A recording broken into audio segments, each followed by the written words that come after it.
राष्ट्रीय स्वयंसेवक संघाच्या शाखेचा प्रारंभ भगव्या ध्वजाला वंदन करून होतो आणि भारत मातेला वंदन करून अर्थात संघाच्या प्रार्थनेने ती पूर्ण होते। शाखेत कोणत्याही देवतेची वा व्यक्तीची प्रतिमा ठेवली जात नाही। तिथे भगव्या ध्वजाला सर्वोच्च स्थान दिलं जातं। ध्वजासमोर सर्व समान असल्यामुळे उच्च नीच, शिक्षित अशिक्षित, शहरी ग्रामीण अशा कोणत्याही प्रकारच्या भेदाला स्थान नाही। भारत माता ही सर्व स्वयंसेवकांची एकच आराध्य देवता। महामंगले पुण्यभूमे त्वदर्थे पतत्वेशकायो नमस्ते नमस्ते। अर्थात भारत मातेसाठी सर्वस्व त्याग करण्याची इच्छा प्रत्येक स्वयंसेवक रोज प्रार्थनेत व्यक्त करतो। आपल्या देशाला परमवैभव प्राप्त करून देणं हे संघाचं ध्येय। रोज म्हटल्या जाणाऱ्या प्रार्थनेत परमवैभवन्ने तुमे तत्स्वराष्ट्रम असे म्हणत त्याचं स्मरण केलं जातं। थोडक्यात संघाची शाखा स्वयंसेवकांवर भेदभावाच्या वर जाऊन भारत मातेला परमवैभव प्राप्त करण्यासाठी सर्वस्व त्याग करण्याची तयारी असलेला प्रखर राष्ट्रभक्त बनण्याचे संस्कार करते। आम्ही बी घडलो तुम्ही बी घडाना अशा प्रकारे शाखा चारित्र्य संपन्न, मूल्य संपन्न, गुणवान राष्ट्रभक्तांच्या पिढ्या बनवणाऱ्या कार्यशाळा म्हणून गेली 100 वर्ष कार्यरत आहेत। संघ शाखेला व्यक्ती निर्माण करणारी फॅक्टरी का म्हणतात हे आपण आजच्या व्हिडिओतून जाणून घेणार आहोत। नमस्कार, मी ओमकार मुळे, कॅमेरा आहे साक्षात सावंत। राष्ट्राला परमवैभव प्राप्त करून देण्यासाठी समाज संघटित असणं आवश्यक असतं। देशात बहुसंख्य असलेला हिंदू समाज वर्तमानात उच्च नीचतेच्या भावनेने भरलेला, एकमेकात दुरावा निर्माण झालेला, जातीभेदाने विस्कळीत झालेला, अस्पृश्यतेसारख्या अनिष्ट आणि घातक प्रथांमुळे उभा दुभंगलेला दिसतो। महात्मा ज्योतिबा फुले, डॉक्टर बाबासाहेब आंबेडकर, स्वातंत्र्यवीर सावरकर इत्यादी सर्व समाजसुधारकांनी हिंदू समाज निर्दोष करण्याच्या प्रयत्नाला प्राधान्य दिलंय। समाज म्हणावं असे गुण हिंदू समुदायाच्या आचरणात अभावानेच आढळतात। मी आणि माझे अशा संकुचित विचारांनी हिंदू ग्रस्त आहेत।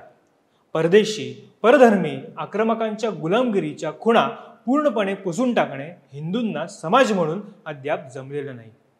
अशा परिस्थितीत देशाला खऱ्या अर्थानं स्वतंत्र, समृद्ध व सुखी करण्यासाठी हिंदू समाजाला दोषरहित आणि संघटित करणे अत्यावश्यक आहे।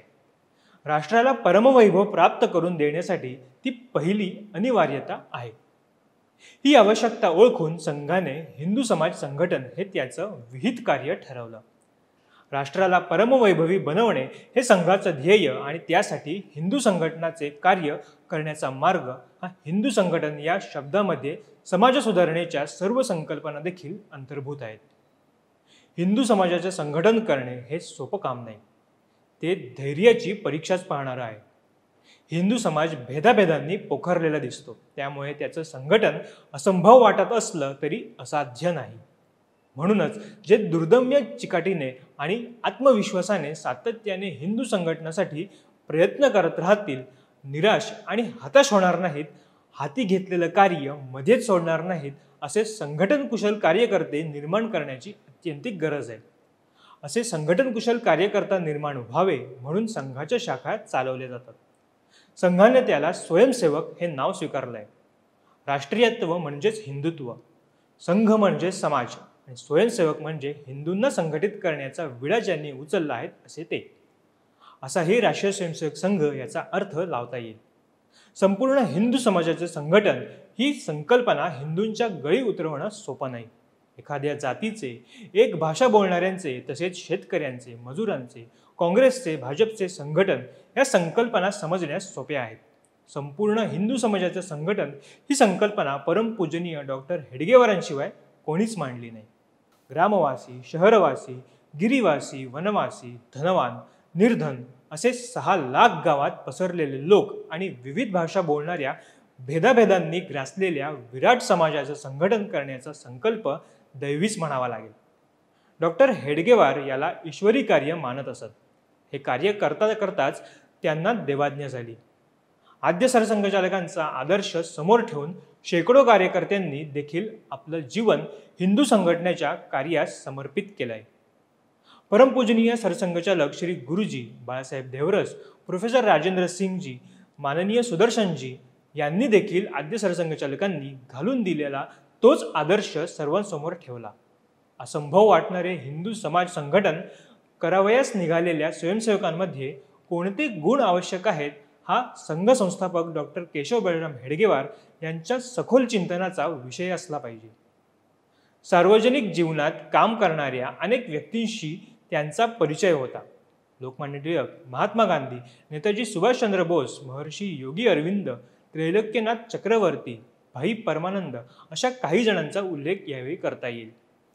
संघ स्थापना झाली त्या काळात सर्वसामान्यपणे एखाद्या अधिवेशन किंवा कार्यक्रमाची व्यवस्था करणाऱ्यांना स्वयंसेवक म्हटलं जात असे.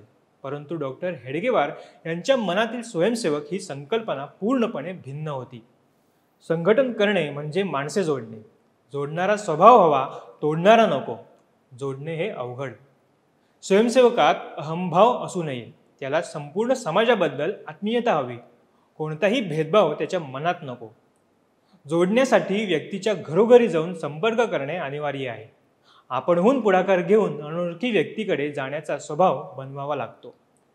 नवनव्या लोकांकडे जाण्यासाठी वेळ काढावा लागतो. त्यामुळे अन्य जबाबदाऱ्या कमीत कमी वेळेत उरकून जास्तीत जास्त वेळ हा संघटनेला देणारा हवा. मृदुभाषी आणि मितभाषी असावा. प्रतिज्ञा घेऊन काम करणारा असावा. हिंदू समाज संघटनेचे कार्य हे धैर्याची कसोटी पाहणारच आहे. हाच वसा पुढच्या पिढीला द्यावा लागेल. डॉक्टर हेडगेवार यांच्यानंतर 5 सरसंघचालकही झाले. डॉक्टर मोहनजी भागवत हे विद्यमान सरसंघचालक आहेत. सातत्याने निरंतर काम चालू आहे. डॉक्टरांनी आपल्या मनातील स्वयंसेवक निर्माण करू शकणारी शाखा कार्यपद्धती ही विकसित केली. संघ शाखेची रचना अशी आहे की अहंकार आणि स्वार्थाला कुठेही स्थान नाही. शाखेसाठी 1 तासाचा कालावधी हा निश्चित केलेला आहे. त्या 1 तासाचं नियोजन करताना 1 मिनिटाचा विचार केला जातो. या 1 तासात शरीर, मन, बुद्धीचा समन्वय साधण्याचा सराव होतो. शरीर, मन, बुद्धीचा समन्वय साधता आला तर मनुष्य हाती घेतलेल्या कामात यशस्वी होतो. बुद्धी एकीकडे, मन दुसरीकडे व शरीरेंद्रिय तिसरीकडे ओढत असलेले व्यक्तित्व एकात्म असणार नाही. नेहमीच द्विधा मनस्थितीचा अनुभव येईल.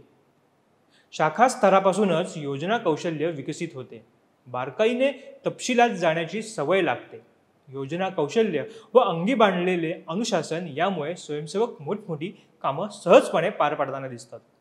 भूकंप असो, पूर असो, वादळी तडाखा असो की कोरोना महामारी असो, आपत्तीच्या वेळी हे गुण प्रकटपणे दिसतात. आज स्वयंसेवक निर्माण करणाऱ्या अशा 80,000 संघशाखा चालवल्या जात आहेत. व्हिडिओ कसा वाटला हे आम्हाला कमेंट करून नक्की कळवा. व्हिडिओ आवडल्यास आमच्या फेसबुक पेजला लाईक आणि यूट्यूब चॅनलला सबस्क्राईब करायला विसरू नका. तुर्तास धन्यवाद.